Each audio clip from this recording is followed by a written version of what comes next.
Good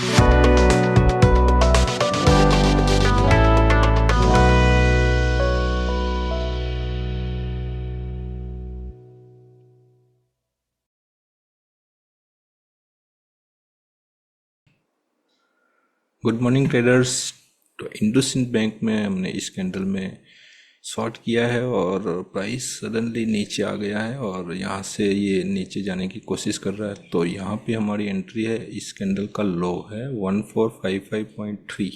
तो यहाँ पे प्राइस काफ़ी ऊपर ओपन हुआ इसके और फिर इमीजिएट इस लेवल के नीचे आ गया। तो जैसे वापस थोड़ा रिट्रेस किया, सो यहाँ पे हमने एंट्री को बनाया 1455.3 पे और जो स्टॉप लॉस रहेगा वो इस लाइन मतलब इस कैंडल का जो हाई है उससे जस्ट 10 पैसा हम ऊपर रखेंगे।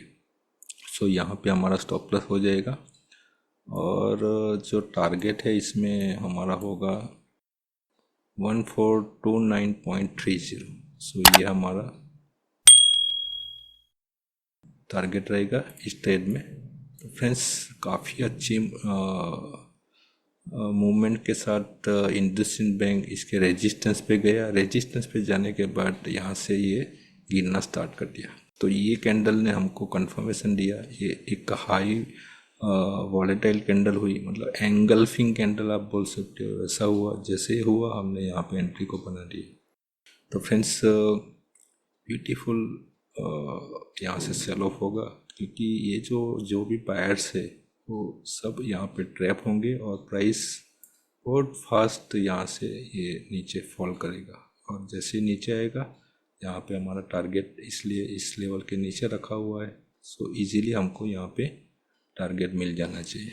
तो ये हाइपो था इस ट्रेड में, ऑलरेडी मैंने दिया भी था और यहाँ पे देख सकते हो कि इस कैंडल में सबसे ज़्यादा वॉल्यूम आज के दिन का आया और वो इसी लेवल पे हिट करने के बाद ही ये पलट गया। तो ये था रीज़न इस स्टॉक को लेने का। और ऑलरेडी पहले से हमने प्रिडिक्ट भी किया था कि प्राइस ऊपर जाएगी तो कहाँ से गिर सकता है। तो ये होता है प्राइस का मूवमेंट को समझना और उसके बेस पे स्टॉक सिलेक्शन। ऐसा नहीं कि मैंने ये अभी लाइव मार्केट में इसको ट्रेड किया, ऑलरेडी टेलीग्राम चैनल पे पोस्ट किया हुआ है इंडसइंड बैंक को, इसलिए इसको हम वॉच कर रहे थे। तो आई होप फ्रेंड्स देखते हैं क्या हमको टारगेट मिलता है कि नहीं आज के ट्रेडिंग सेशन में। ऑल राइट फ्रेंड्स, तो इंडसइंड बैंक में हमारा टारगेट यहाँ पे मिल चुका है 1429.30। सो इस डेट से हम एग्जिट हो चुके हैं फ्रेंड्स। तो ब्यूटीफुल यहाँ पे ट्रेड्स हुआ और जैसे कि हमने एक्सप्लेन किया था कि यहाँ पे हमको ये इंडिकेशन आ गया था इस कैंडल में, जैसे ही प्राइस यहाँ से फॉल किया और इस सपोर्ट को ब्रेक किया, ये जो लास्ट जो बाइंग कैंडल थी और उसी लो पे हमने यहाँ पे एग्रेसिव एंट्री बनाई थी। एग्रेसिव एंट्री इसलिए बनाई थी कि यहाँ पे ट्रेंड का कंफर्मेशन, ये कैंडल इटसेल्फ हमको ट्रेंड का कंफर्मेशन दिया कि इस कैंडल का अगर वॉल्यूम में यहाँ पे ऑन करता हूँ तो इस कैंडल ने इंट्राडे का सबसे हाईएस्ट वॉल्यूम बनाया और ये पूरा एंगल्फिंग कैंडल बनाया। तो ये कैंडल जैसे इस लेवल पे, ये डेली का रेजिस्टेंस लेवल है, जैसे यहाँ पे हिट किया यहाँ से सेलर्स ने डोमिनेट स्टार्ट कर दिया और प्राइस जब ऐसे मूव करती है सडनली, एक भी रेड कैंडल बिना बनाए ऊपर जा रही है तो इसका मतलब कोई रेजिस्टेंस पे हिट करने के बाद डाउनफॉल आ सकता है।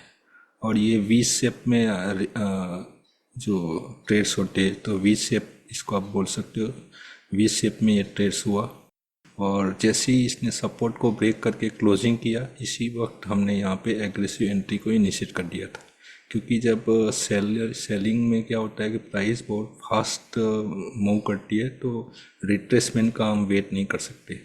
तो इसीलिए स्टॉप लॉस को इंट्राडे के हाई के ऊपर रखा था, इसलिए ये स्टॉप लॉस आपको यहाँ पे बड़ा दिख रहा है। तो फ्रेंड्स क्योंकि एग्रेसिव सेलिंग में हमको क्योंकि प्राइस थोड़ा इधर उधर मूव कर सकता है तो इसलिए इंट्राडे का हाई जो सेफेस्ट पॉइंट होता है, इसलिए स्टॉप लॉस को वहाँ पे प्लेस किया जाता है। अगर कन्फर्मेशन के साथ अगर हमें एंट्री करते हैं, मतलब रिट्रेसमेंट में एंट्री करते हैं, तो स्टॉप लॉस हम छोटा रख सकते हैं। बट इस ट्रेड में ऐसा नहीं था। तो इस ट्रेड में हमने 1:3 अचीव किया है इंडसइंड बैंक में। अब यहाँ पे मैं सब लाइंस को रिमूव कर देता हूँ फ्रेंड्स। अब डेली चार्ट पे चलते हैं और मैं आपको एक्सप्लेन कर देता हूँ इस ट्रेड्स को लेने का रीज़न क्या था।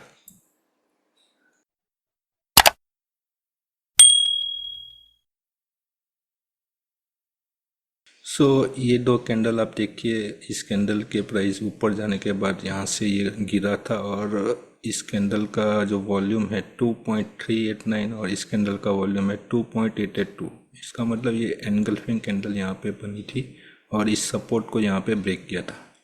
तो यहाँ पे मैं एक लाइंस को मार्क कर देता हूँ 1466.65, और इस कैंडल का जो हाई है वो है 1462.75। तो जैसे इस प्राइस इसके ऊपर गया, सेलर्स यहाँ पे डोमिनेट किया। ये हमारी एंट्री मतलब इंटर डेली का ये लेवल था, और टारगेट के लिए हमने जो इस्तेमाल किया था वो ये वाली जो कैंडल है 26 अक्टूबर का हाई। एक इम्पोर्टेंट सपोर्ट लेवल है, यहाँ से प्राइस बाउंस किया और इसी एरिया में ये घूम रहा था। तो प्राइस एक कल के ट्रेनिंग सेशन में भी इस लेवल को इसने ब्रेकआउट किया था। ब्रेकआउट करने के बाद प्राइस आज वापस ऊपर आई और यहाँ से हमने सेल कर दिया। तो फ्रेंड्स, ये था इंडसइंड बैंक का एनालिसिस, बहुत ही सिंपल एंड इफेक्टिव। तो फ्रेंड्स, आई होप आपको ये वीडियो पसंद आया हो, समझ में आया हो। तो फ्रेंड्स, वीडियो को लाइक कर दीजिए, सब्सक्राइब कर दीजिए। तो मिलते हैं अगले ट्रेनिंग वीडियो के साथ। जय हिंद, जय भारत।